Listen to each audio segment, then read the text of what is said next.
Hello dear students, MI agriculture YouTube channel में आप सभी का फिर से स्वागत है। और अपने वीड का जो मैटर कर रहे थे, कोड है उसका एग्रोन है 313 सब्जेक्ट का। तो उसके ऊपर अपने 2-4 वीडियो अपलोड कर चुके हैं।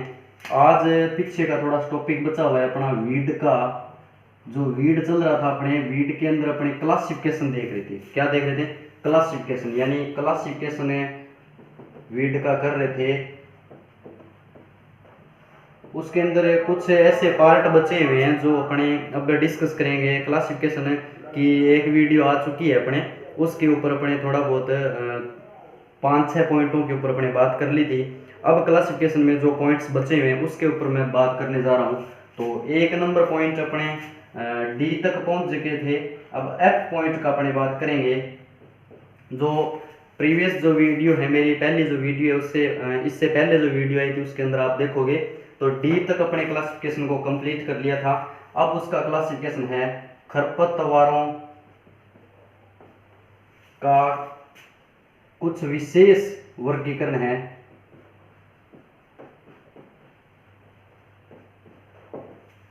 उसके ऊपर देखें, कुछ विशेष यानी कुछ ऐसे वीड हैं जो विशेष स्थिति के अंदर, विशेष सिस्टम के अंदर उगते हैं। तो वो इस प्रकार के हैं। 1 नंबर नाम सुना होगा मिमिक्री। मिमिक्री का नाम सुना हुआ है सभी का। नकलची खरपतवार, जो अपना नकलची जो खरपतवार है उसका बेस्ट उदाहरण माना जाता है जो अपनी गेहूं है। गेहूं के अंदर उगता है गेहूंसा। सेम प्लांट्स उसके अकॉर्डिंग होता है, सेम सिस्टम होता है गेहूं के अंदर। गेहूंसा, इसका नाम होता है फेलेरिस माइनर। फेलेरिस माइनर इसका बॉटनिकल नेम होता है। ठीक है, इसको गेहूं का मामा कहा जाता है। नेक्स्ट इसके नाम बता देता हूं मैं। गेहूं का मामा, या अपने इसको कह देते हैं गुल्ली डंडा का नाम दिया जाता है। तो इस प्रकार के जो वीड होते हैं वो स्पेशल क्रॉप के अंदर ही उगते हैं और क्रॉप की एकदम अकॉर्डिंग उसी के प्लांट्स के जैसे होते हैं। उनको नकलची खरपतवार का नाम दिया जाता है या अपने मिमिक्री के नाम से जानते हैं। फिर इसके बाद में कुछ विशेष सूक्ष्म जलवायु के अंदर उगते हैं। सूक्ष्म जलवायु के अंदर, यानी इनको ऐसा एनवायरमेंटल कंडीशन मिल जाए जो उनके अकॉर्डिंग है, उनको बोलते हैं सूक्ष्म जलवायु के प्लांट्स बोलते हैं। जैसे अपने बात करें, विशेष प्रकार का ये प्लांट है, एक प्रकार का बरसीम की जो क्रॉप है इसी के अंदर उगता है। ये कांस नाम का एक खरपतवार होता है। कांस, जो कांस है वो बरसीम के अंदर, सॉरी कांसनी बॉटनिकल नेम है इसका, सॉरी कांसनी इसका फेमस नेम माना जाता है। जो बरसीम के अंदर ही मुख्यतः उगता है, यानी अपने बरसीम के अंदर स्पेशल कांसनी ही वीड उगता है। और कांसनी जो वीड है वो और अन्य किसी भी क्रॉप के अंदर नहीं उगता सिवाय बरसीम को छोड़कर, यानी ये बरसीम के अंदर ही होता है। यानी उसको जो कंडीशन मिलनी चाहिए, जिस क्रॉप के अंदर वो उगना चाहता है उसी क्रॉप के अंदर उगता है, उसी कंडीशन के अंदर उगता है, उसको कहा जाता है सूक्ष्म जलवायु का नाम दिया जाता है। कुछ ऐसे वीड हैं 3 नंबर की अगर बात करें, अविकल्पी खरपतवार। जो अविकल्पी खरपतवार होते हैं वो क्या हैं, किसी भी क्रॉप के अंदर उग जाते हैं। यानी जैसे प्याजी है तो ये एक प्रकार का मोस्ट उदाहरण माना जाता है जो क्या है, किसी भी क्रॉप के अंदर उग जाता है। ये अविकल्पी खरपतवार कहलाते हैं। इसके बाद में नेक्स्ट अपने मैं 4 नंबर की अगर बात करूं तो विकल्पी जो खरपतवार हैं उनको क्या कहा जाता है। जैसे विकल्पी खरपतवार हैं वो सभी स्थानों के ऊपर उगते हैं, यानी वो सभी स्थान यानी किसी भी क्रॉप में या किसी भी एरिया के अंदर उग जाते हैं। उनको क्या कहा जाता है, विकल्पी खरपतवार का नाम दिया जाता है। ठीक है, इसके बाद में जैसे अपने क्लासिफिकेशन देख रहे थे तो स्टार्टिंग में अपने जैसे लाइफ साइकिल के आधार पर देखा था, उसके बाद में विशेष स्थानों के आधार पर देखा था। कुछ ऐसे पॉइंट्स थे वो इम्पोर्टेंट थे। खरपतवारों का विशेष वर्गीकरण ये है कि जो नकलची खरपतवार है वो, और सूक्ष्म जलवायु अविकल्पी क्या होते हैं, जैसे प्याजी हो गया, मोथा हो गया। विकल्पी खरपतवार क्या होते हैं, सभी स्थानों के ऊपर उगते हैं, सभी क्रॉप के अंदर उगते हैं, ऑल क्रॉप्स, उनको विकल्पी खरपतवार का नाम दिया जाता है। इसके बाद में कुछ ऐसे वीड हैं जो नोक्सियस टाइप के होते हैं। सर नोक्सियस यानी ये शैतानी के नाम से जाने जाते हैं, यानी शैतान खरपतवार का नाम दिया जाता है। शैतान खरपतवार या नोक्सियस वीड वो होते हैं जिनको अपने किसी भी कंट्रोल के माध्यम से अगर कंट्रोल करना चाहे फिर भी वो उग जाते हैं, उनको क्या कहा जाता है, नोक्सियस या शैतानी वीड का नाम दिया जाता है। सबसे बेस्ट उदाहरण इसका एक आता है मोथा और दूब घास। यानी अपने दूब घास को बेसिक तरीके से अपने कंट्रोल नहीं कर सकते, मोथा को भी अपने बेसिक तरीके से कंट्रोल नहीं कर सकते। यानी जब तक मोथे की अपने ट्यूबर नहीं निकालते, जब तक उसकी गांठ नहीं निकालते, तब तक उसका कंट्रोल मुख्यतः नहीं माना जाता। यानी ये नोक्सियस प्रकार के हैं, यानी इनको ऊपर से कैसे भी, जैसे ये प्लांट है, इस प्लांट को ऊपर से कैसे भी कटिंग करते चलो ये प्लांट फिर भी ग्रो होगा। यानी ये नोक्सियस प्रकार के प्लांट कहलाते हैं। यानी इनको अपने कह सकते हैं शैतानी प्रकार या शैतानी, ये शैतान प्रकार के होते हैं, यानी इनको नोक्सियस वीड का नाम दिया जाता है। एक इसका नोक्सियस का उदाहरण सबसे बेस्ट माना जाता है जो जलकुंभी है अपनी, जो पानी के अंदर होता है, जो जलकुंभी है ये क्या करता है, ये भी नोक्सियस वीड का एक बहुत बढ़िया उदाहरण है। यानी दूब घास हो गया, मोथा हो गया और जलकुंभी हो गया। यानी अपने बात करें मिमिक्री खरपतवार, पता चल गया सभी को, ये तो आता ही है फेलियरस माइनर वाला। सूक्ष्म जलवायु यानी बरसीम के अंदर, यानी स्पेशल क्रॉप्स के अंदर या स्पेशल सिस्टम या स्पेशल इन्वायरमेंटल कंडीशन के अंदर जब उगता है उसी को सूक्ष्म जलवायु का नाम दिया जाता है। अविकल्पी हो गया, विकल्पी हो गया। नोक्सियस वीड वो होते हैं जिनको अपने कंट्रोल करना चाहते हैं फिर भी वो उग जाते हैं, यानी वो शैतानी प्रकार के वीड माने जाते हैं, उनका कंट्रोल करना बहुत मुश्किल होता है। इसके बाद में एक क्लासिफिकेशन आता है, बहुत ज़्यादा फेमस है और कंपटीशन एग्जाम के अंदर इसके एग्जाम में बहुत बढ़िया क्वेश्चन बनता है, और वो क्लासिफिकेशन है पैरासाइटिक वीड। यानी अपने कह सकते हैं परजीवी के आधार पर, यानी जी नंबर की अगर बात करूं, परजीवी के आधार पर, यानी कुछ ऐसे वीड हैं जिनका लाइफ साइकिल किसी भी प्लांट के ऊपर निर्भर होता है। यानी ये कोई प्लांट है, इस प्लांट के ऊपर किसी भी वीड का अगर पूरा जीवन साइकिल वो कंप्लीट करता है, उस वीड को क्या कहा जाता है, पैरासाइटिक वीड का नाम दिया जाता है। यानी परजीवी खरपतवार जो होते हैं वो दो प्रकार के होते हैं। दो प्रकार के कौन कौन से सर, एक रूट पैरासाइटिक होता है, दूसरा स्टेम पैरासाइटिक होता है। यानी अपने बात करें एक नंबर की, तो परजीवी जो पैरासाइटिक है वो रूट पैरासाइटिक होते हैं, ठीक है। दो नंबर की अगर मैं बात करूं तो स्टेम पैरासाइटिक होते हैं।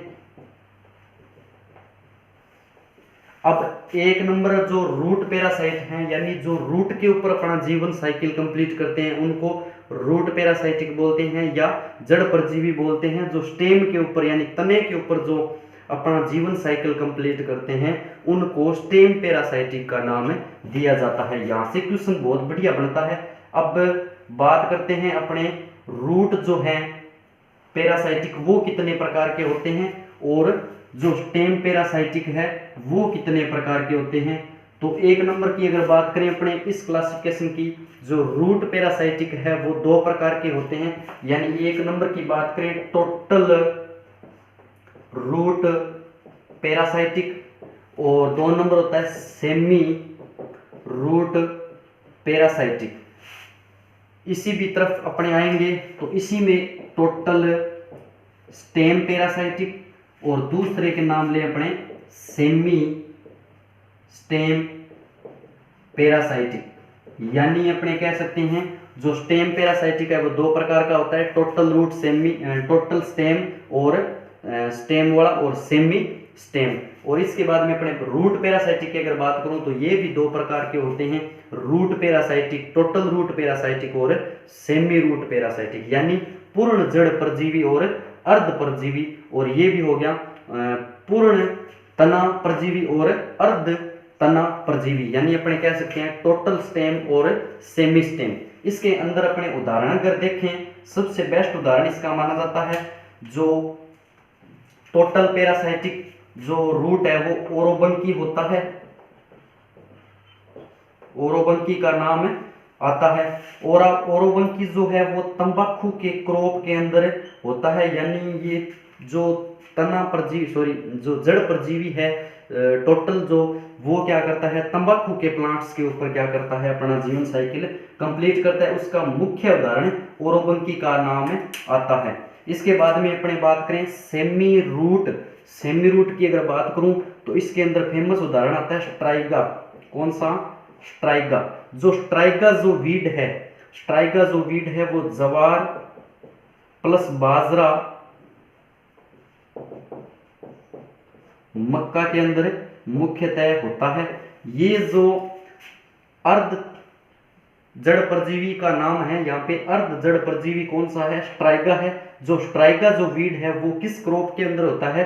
जवार बाजरा और मक्का के अंदर मुख्यतः होता है। इसके बाद में अगर बात करें अपने उसकी टोटल स्टेम की, तो टोटल स्टेम में आता है, एक तो आता है उदाहरण अमरबेल।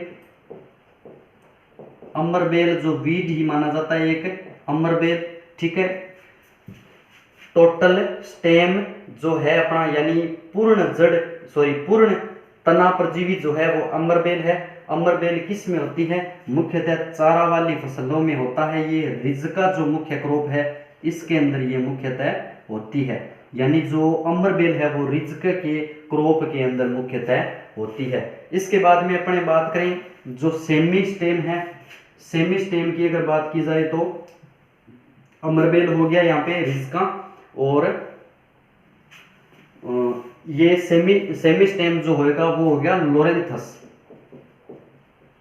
लोरेंथस ये जो क्रॉप है वो रोपण जो फसलें होती है अपनी उसके ऊपर होता है, यानी अपनी बात कर रहे हैं स्टेम पैरासाइटिक यानी तना परजीवी। तना परजीवी में पहला उदाहरण था अपना, दो प्रकार के होते हैं, टोटल स्टेम यानी पूर्ण जड़ परजीवी कौन सा है? अमरबेल है। अमरबेल क्या करता है? रिजके की क्रॉप के अंदर होता है। फिर बात करूं सेमी स्टेम यानी अर्ध तना परजीवी की, अर्ध तना परजीवी का उदाहरण माना जाता है लोरेंथस। और लोरेंथस किस क्रॉप्स के अंदर होती है? जो रोपण फसलें हैं अपनी, जो रोपणे के लिए काम में ली जाती है उसके अंदर अपने मुख्यतः होती है। जैसे फ्रूट्स हो गए अपने, इसके अंदर अपने कह सकते हैं जैसे सबसे बेस्ट उदाहरण इसका आम की क्रॉप में आता है, यानी आम हो गया, पपीता हो गया, जो रोपण फसलों के अंदर काम में ली जाती है उसके अंदर लोरेंथस का क्या है? वीड बहुत मुख्य होता है। और लोरेंथस जो उदाहरण है वो किसका है? सेमी स्टेम का है, यानी अर्ध तना परजीवी है। इसके बाद में जो रिजके की क्रॉप में होता है वो अमरबेल है। अमरबेल क्या है? पूर्ण जड़ परजीवी, पूर्ण तना परजीवी है। फिर यहाँ पे आते हैं जवार बाजरा और मक्का के अंदर कौन सा होता है? स्ट्राइका जो वीड है वो होता है स्ट्राइका वीड। और ये क्या है? अर्ध तना अर्ध जड़ परजीवी माना जाता है। इसके बाद में यहाँ पे अगर बात करूं मैं तंबाकू की, तो तंबाकू जो टेबेको है अपनी क्रॉप, टेबेको के अंदर जो होता है वो होता है ओरोबंकी का एक वीड है, ओरोबंकी होता है। ओरोबंकी क्या करता है? इसका टोटल रूट पैरासाइटिक करता है, यानी तना पूर्ण जड़ परजीवी माना जाता है। पूर्ण जड़ परजीवी यानी तंबाकू के अंदर ओरोबंकी का नाम दिया जाता है। यानी अपनी बात करें जो मुख्यतः क्या है क्लासिफिकेशन चल रहा है, ये मोस्ट उदाहरण है इसके माने जाते हैं सारे कंप्लीट बढ़िया तरीके से। यानी परजीवी के आधार पे अपने देखेंगे तो दो प्रकार हैं, एक होता है रूट पैरासाइटिक, एक होता है स्टेम पैरासाइटिक। जो रूट पैरासाइटिक है वो दो प्रकार के होते हैं, वो होता है एक number total parasitic, total root parasitic और सेमी रूट पैरासाइटिक। इसके बाद में स्टेम पैरासाइटिक की अगर मैं बात करूं तो स्टेम पैरासाइटिक भी दो प्रकार के, टोटल स्टेम और सेमी स्टेम। इसके बाद में एक नंबर को उठाएं अपने रूट पैरासाइटिक को, उसके अंदर टोटल का उदाहरण देखा जाए तो ओरोबंकी का उदाहरण है मुख्यतः आता है। ओरोबंकी किसके अंदर होता है? टेबेक्यो क्रोप के अंदर होता है। इसके बाद में सेमी रूट जो है वो स्ट्राइगा के अंदर, स्ट्राइगा उदाहरण माना जाता है। जवार बाजरा मुख्यतः इसके अंदर क्रोप के अंदर होता है। टोटल स्टेम जो अम्बरबेल है वो रिजकी की क्रोप में होता है, और सेमी स्टेम जो है वो लोरेंथस माना जाता है। और रोपण फसलों के जो अपनी रोपण फसलें हैं उसके अंदर ये वीट अपना जीवन चक्र कंप्लीट करता है। ये क्लासिफिकेशन बहुत इंपॉर्टेंट है, मोस्ट इंपॉर्टेंट माना जाता है। कंपटीशन एग्जाम में यहाँ से प्रश्न पुट होते हैं। निम्न में से बताइए पूर्ण जड़ परजीवी है, चारों ही उदाहरण मिलेंगे अपने को। क्या मिलेंगे? चारों ही उदाहरण मिलेंगे। सीधा सा पूछा जाता है बताइए पूर्ण तना परजीवी कौन सा है निम्न में से, तो अपने को चारों ही उदाहरण मिलेंगे। इस प्रकार के क्वेश्चन है इसके अंदर पूछे जाते हैं। उल्टा भी पूछा जाता है बताइए अमरबेल किस प्रकार का उदाहरण है। नीचे आता है टोटल स्टेम है, सेमी रूट है, टोटल रूट है या सेमी स्टेम है, तो इस प्रकार का उदाहरण भी आता है। इसके बाद में अपने क्लासिफिकेशन और बहुत इंपॉर्टेंट जो, और इसके बाद में देखो क्लासिफिकेशन मेन क्लासिफिकेशन इस पिछली वाली वीडियो के अंदर आ गया था। इस वीडियो के अंदर ये परजीवी का ही मोस्ट इंपॉर्टेंट माना जाता है। इसके बाद में अगर मैं और बात करूं तो उत्पत्ति के आधार पे भी कुछ वीड का क्लासिफिकेशन माना जाता है, हालांकि इतना इंपॉर्टेंट नहीं है। यानी ओरिजिन के आधार पर अगर देखेंगे, ओरिजिन के आधार पर अपने देखें तो दो प्रकार के होते हैं, एक देशज और एक विदेशज। यानी जो अपने देश के अंदर जो विकसित हुए हैं वो प्लांट्स देशज कहलाते हैं, जो विदेशों से अपने आए हैं वो क्या है? विदेशी प्लांट्स कहलाते हैं। ये ज़्यादा इंपॉर्टेंट नहीं है। इसके बाद में अपने बात करें अगर अम्लता के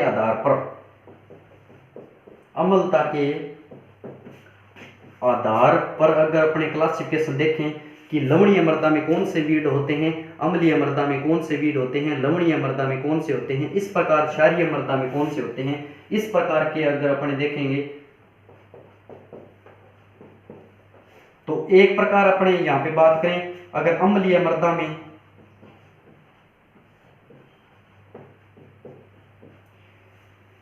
तो इसके अंदर मुख्यतः एक नाम आता है रूमेक्स नाम का एक वीड होता है, अम्लीय मृदा के अंदर होता है। इसके बाद में अपने बात करें लवणीय क्षारीय मृदा के अंदर, लवणीय क्षारीय मृदा, तो इसके अंदर आता है साल 16 स्पीसीज के कुछ ऐसे वीड होते हैं।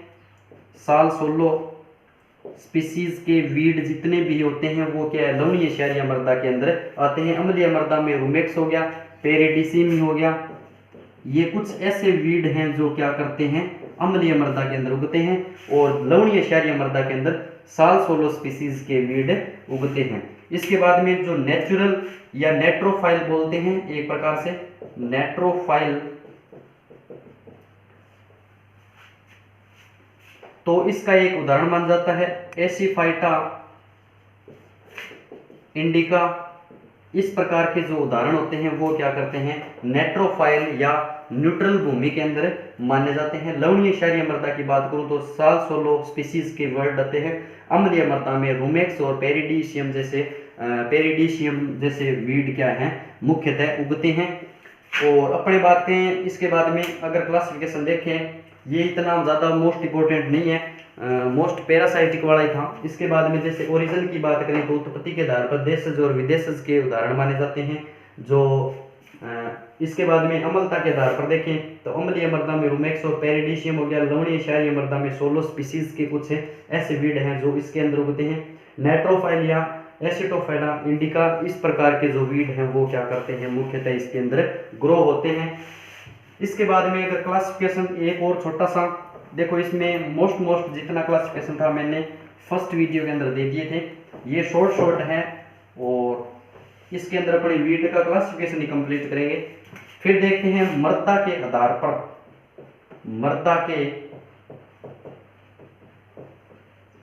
पर अगर वीड देखें अपने तो कुछ ऐसे वीड है वो मृदा के आधार पर या जलवायु के आधार पर अगर बात करें, जलवायु दोनों एक साथ ही, तो इसमें एक नंबर की बात करूं तो जलमग्न जो खरपतवार हैं जो जल के अंदर उगते हैं तो वो इस प्रकार के उदाहरण हैं जलमग्न, यानी हाइड्रिला जो वीड है या जलकुंभी है, ये इस प्रकार के जो वीड हैं वो क्या करते हैं, जलमग्न खरपतवार कहलाते हैं, वाटर के जो कहलाते हैं।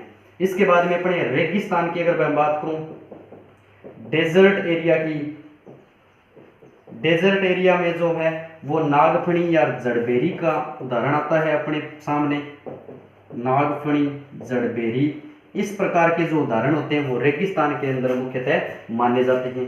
3 नंबर की अगर मैं बात करूं तो कृषि क्षेत्रों के इसमें उदाहरण आते हैं, कृषि क्षेत्रों यानी मृदा या जलवायु के आधार पर कोई पूछ ले तो 3 प्रकार होते हैं, एक जलमग्न, एक रेगिस्तान और कृषि क्षेत्र, यानी कृषि के अंदर उगने वाले या कृषि एरियाज हैं जहाँ पे अपने भूमि एग्रीकल्चर के आधार पर काम में ली जाती है, फसलों में उगाते हैं, फसलें उगाते हैं, वहाँ पे अगर कोई क्रॉप्स में अगर कोई वीड उग रहा है तो उसको कृषि क्षेत्र का नाम दिया जाता है। इसके अंदर सारे ही जो ऑल ओवर जो वीट हैं, ऑल ओवर जो वीट हैं सारे उगते हैं, जैसे बथुआ हो गया, खरबथुआ हो गया, सत्यानाशी हो गया, हिरणखुरी हो गया, दुधी हो गया, ये सारे जो मोथा वगैरह सब जितने भी वीट हैं वो क्या है, कृषि क्षेत्र के अंदर मुख्यतः माने जाते हैं। यानी मृदा के आधार पर या जलवायु के आधार पर अपने बात करें तो 3 प्रकार है, एक जलमग्न है, एक डेजर्ट है, यानी इसके बाद में लास्ट देखें तो कृषि क्षेत्र के अंदर जो वीड उगते हैं उनको क्लासिफिकेशन के अंदर रखा गया है। तो जलमग्न जो है वो हाइड्रिला और जलकुंभी को मुख्यतः माना जाता है उदाहरण, और डेजर्ट एरिया के अंदर नागफनी और जड़बेरी का मुख्यतः उदाहरण मुख्यतः माना जाता है। कृषि क्षेत्र का देखें तो ऑल ओवर जितने भी वीड हैं वो क्या हैं, इस क्लासिफिकेशन के अंदर आते हैं। ये क्लासिफिकेशन जो था वीड का वो कंप्लीट हो चुका है, ठीक है। इसके नेक्स्ट अपने क्या करेंगे, कंट्रोल देखेंगे और वो नेक्स्ट वीडियो के अंदर देखेंगे। ये फिर क्या करेंगे, कंट्रोल अगर इस वीडियो के अंदर ऐड करूंगा तो फिर आगे 2-3 पार्ट और बन जाएंगे, इससे बेटर है कंट्रोल के 2 वीड के अलग से पार्ट बन जाए तो अच्छी बात है। और जहाँ तक अपने पढ़ाया है वीड का क्लासिफिकेशन से लेके, वीड के बेसिक बातों से लेके, अपने डिस्पर्सन से लेके लास्ट में क्लासिफिकेशन तक अपने कंप्लीट कर चुके हैं। यानी अपने मुख्यतः 4-5 लेक्चर बढ़िया तरीके से हो चुके हैं इसके।